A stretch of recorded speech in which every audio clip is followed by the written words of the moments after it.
বিয়ের পোশাকে যেন হেঁটে চলেছে কোনো লাশ। অজান্তেই সুনীলের মুখ দিয়ে আর্তচিৎকার বেরিয়ে এলো।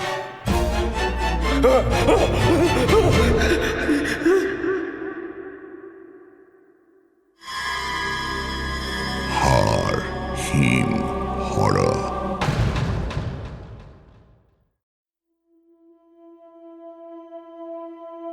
স্টেশনটা যে অজপাড়া গাঁয়ে তা সুনীল আন্দাজ করেছিল, কিন্তু এইরকম পাণ্ডব বর্জিত জায়গায় তা অবশ্য কোশমিন কালেও ভাবেনি। জায়গাটার নাম বেলুয়াঝোড়।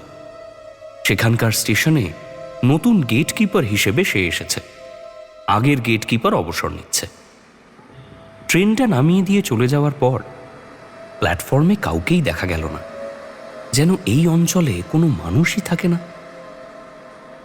সে সোজা এগিয়ে গেল গেটকিপারের হলুদ ঘরটার দিকে। সেখানে বুড়ো গেটকিপারটি বাক্স প্যাঁটরা গুছিয়ে নিচ্ছে। সন্ধ্যের ট্রেনেই সে ফিরে যাবে।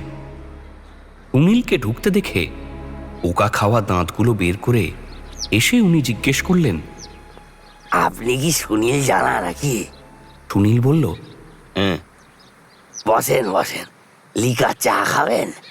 দুধ ফুইরে গেছে, না হলে দুধ দিয়ে করে দিতাম। চিনি খান তো? সুনীল ঘাড় নাড়ল। সে দিব্যি বুঝতে পারছে এই নির্জন প্রান্তরে তাকে একা থাকা অভ্যেস করতে হবে। হাত পুড়িয়ে রেঁধে খাওয়া খুব একটা অসুবিধের কিছু নয়, কিন্তু কাছে পিঠে বাজারও তো দেখা যাচ্ছে না। সে জিজ্ঞাসা করল, আপনি এখানে কতদিন ছিলেন? তা হবে ভাইটি, এই ধরো না বছর কয়েক। অত কি আর হিসেবে রেখেছি? একা থাকতে অসুবিধা হয় না? ওসব প্রথম প্রথম হতো, এখন অভ্যেস হয়ে গেছে। তাছাড়া পুরোটা কি আর একা? এই আপনি দুপুরে ট্রেনে এলেন তাই, সকাল সন্ধ্যে ট্রেনে একটু লোক হয়, তাদের কয়েকজনের সঙ্গে দেখা হয়, কথা বলি। এই এখান থেকে 5 মিনিট হাঁটলেই চাষের জমি, ওখানে সব আসে লোকজন, তাদের সঙ্গে একটু বিড়ি টিড়ি খাই, সুখ দুঃখের কথা বলি। বাজার টাজার কোথায় এখানে? বাজার এখান থেকে 2 কিলোমিটার দূর, ওই কালীপুরের মোড়ে। একটা সাইকেল নিয়ে নিন, সকাল সকাল সাইকেল চালিয়ে যাবেন। একদম ফ্রেশ তরকারি, একদম ফ্রেশ তরকারি থাকে, মাঠ থেকে তোলা। খেলে 2 দিনের চেহারা ফিরে যাবে। আর সাইকেল না থাকলেও অসুবিধা নেই, ওই নারায়ণের চায়ের দোকানে গনসা থাকে, ও বাজার করে দিয়ে যাবে। মাস গেলে 200 টাকা নেবে, ওটাও করতে পারেন। লোকটা এত সহজে কথাগুলো বলে গেল যেন ব্যাপারটা খুবই সহজ। সুনীল দীর্ঘশ্বাস ফেলে বুঝল তাকে এখন থেকে একা একা থাকাই অভ্যেস করতে হবে। ধোঁয়া ওঠা গরম চা আর 2টো ক্রিম ক্র্যাকার বিস্কুট এগিয়ে দিল লোকটা। সুনীল জিজ্ঞেস করল, সাপ খোপের উপদ্রব আছে নাকি?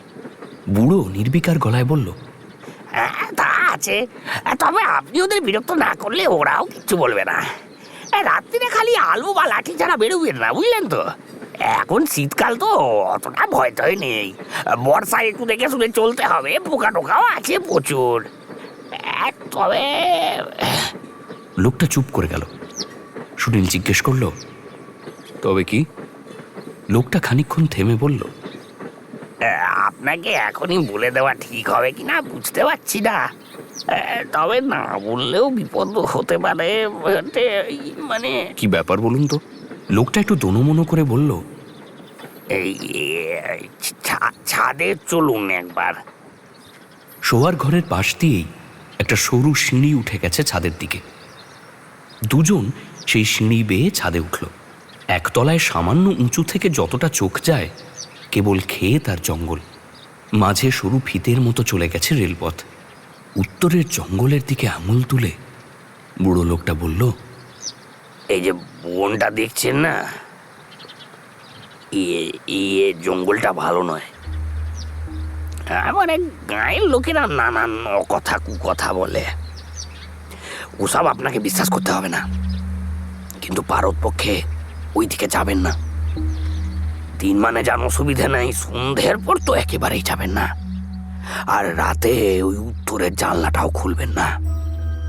ওদিক থেকে কাউকে দেখলে বা কারোর গলা শুনলে ভুলেও দেখতে যাবেন না। সুনীল একটু অবাক হলো। ভূত প্রেত আছে নাকি? জিজ্ঞেস করলো, আরে কি হয়েছে সেটাই তো খুলে বলছেন না। লোকটা যেন পোকা খাওয়া দাঁতগুলো বের করে জোর করেই হাসলো। বলল, ছাড়ুন না, গায়ে গঞ্জে একটু এরকম কথাবার্তা ওঠে, আপনাকে সব জানতে হবে না। শুধু আমার কথাগুলো মনে রাখবেন, ব্যাস, তাহলে আর কোনো চিন্তা নেই। আপনি সাবধানে থাকলে আপনারও কিচ্ছু হবে না। লোকটাকে হাজার খুঁচিয়েও আর কিছু জানতে পারল না সুনীল। সন্ধ্যের ট্রেনে লোকটা চলে গেল কলকাতার দিকে। আর শহর থেকে বহু দূরে এই নির্জন প্ল্যাটফর্মে সুনীল বসে রইল একা। বাজারের দিকে একটা চায়ের দোকান আছে। হাঁটতে হাঁটতে সেখানে চলে গেল। চা দোকানি তাকে দেখে জিজ্ঞেস করলেন, এই এলাকায় নতুন নাকি দাদা? হ্যাঁ, স্টেশনের নতুন গেটকিপার। এই কথাটা শুনেই চায়ের দোকানের মুখটা কেমন যেন শুকিয়ে গেল। বলল, আচ্ছা আচ্ছা, না, নতুন জায়গা, সাবধানে থাকবেন। রাত বিরেতে কেউ ডাকলে সাড়া দেবেন না যেন। সুনীল আশ্চর্য হল, এই লোকটিও একই কথা বললেন।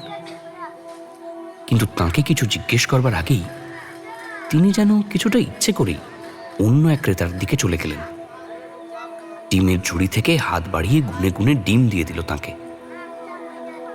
চা খেয়ে টুকিটাকি জিনিস কিনে সুনীল যখন ঘরে ফিরল তখন রাত প্রায় 9টা। শীতে চারপাশ নিশুত হয়ে এসেছে। দূরে একটা বিয়ে বাড়ি আছে বোধহয়। সেখান থেকে খুব আস্তে আস্তে ভেসে আসছে সানাইয়ের শব্দ। রুটি আর ট্যালট্যালে ডিমের ঝোল শেষ করতে করতেই শেষ ট্রেনটা বেরিয়ে গেল। তারপরেই সারা রাত সুনীল একা।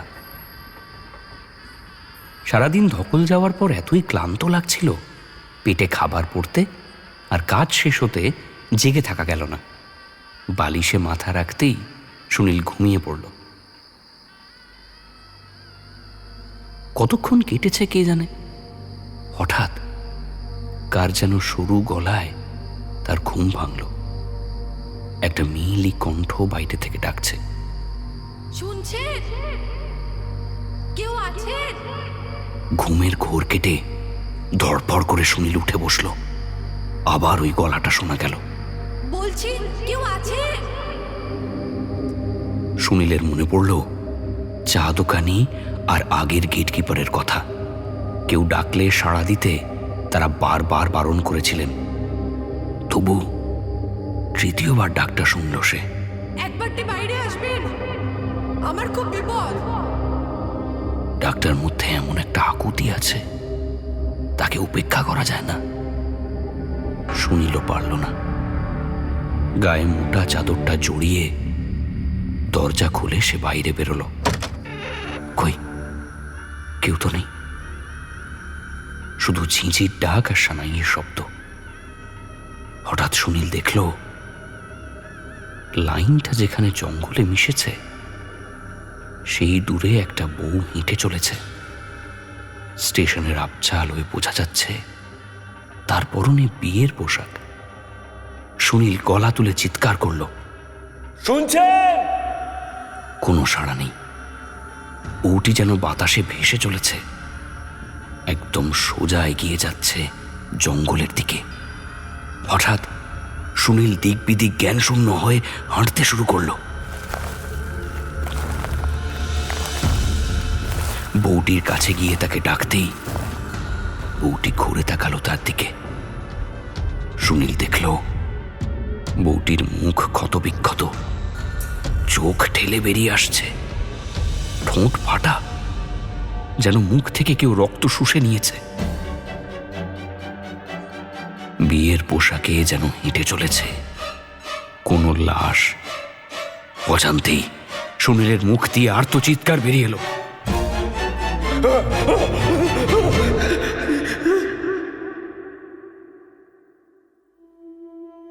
তারপর কি হলো তার আর মনে নেই।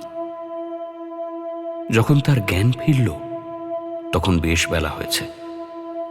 সুনীল দেখল সে শুয়ে আছে তার ঘরে, বিছানায়। তাকে ঘিরে একটা ছোটখাটো জটলা। সে চোখ খুলতেই একটা গলা শোনা গেল। জ্ঞান ফিরেছে রে গঞ্জা, জ্ঞান ফিরেছে, এদিকে আয়। সুনীল দুর্বল গলায় বলল, আপনারা কারা?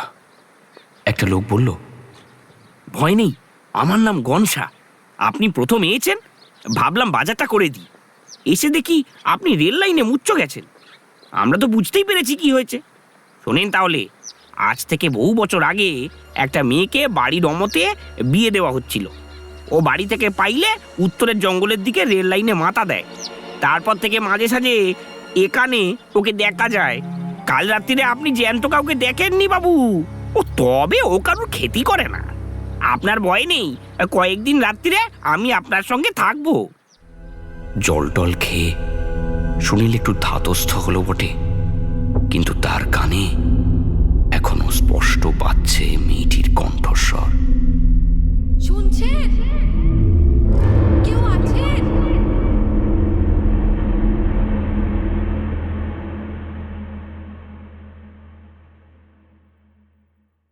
হাড় হিম হরর আপনারা শুনতে পারেন এক্সক্লুসিভলি মির্চি বাংলার ইউটিউব চ্যানেল এবং গানা অ্যাপে।